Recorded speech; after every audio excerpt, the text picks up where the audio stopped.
înregistrare, hai păgăm asta. Uite mare are. Așa mă, ce faci?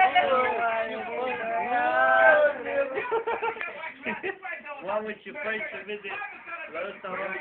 Filmezi, a? Uite sticla de șampanie. Imperial. Se vede? O duci pe muma. Ia-o și pe muma, na. Așa și pe Giolgău. Ia uite ca luna. Ia uite. E de tot. De tot tu.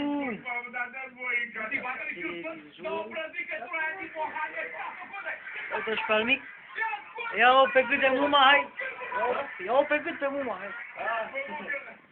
Ia uite. My family. Ia deci câte belourile. Ia uite mă și pe mine, ia. Amândoi. Ia filmează, mă. Ia de să vă filmez. Hai. Zâmbiți la... Așa, băi. Gata? Frățiorii, păi da. Ia frățică, acum, ia. Arată, scoate materialul din buzunare. Auzi, scoate materialul din buzunare să vadă băieții că... Așa, fratele meu, atât. Așa, mă.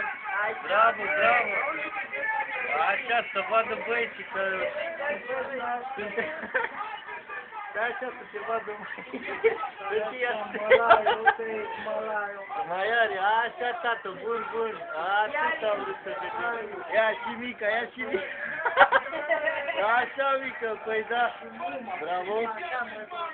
Așa. Bravo. Ia uite și copilul. Ia, mică, filmează pe... Așa te zice?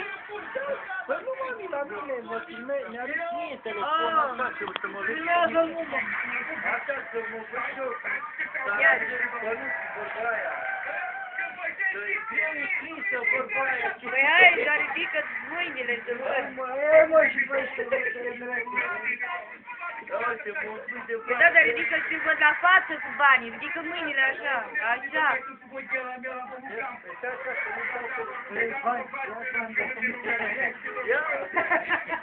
Hai, bagă-te în buzunar, Alin.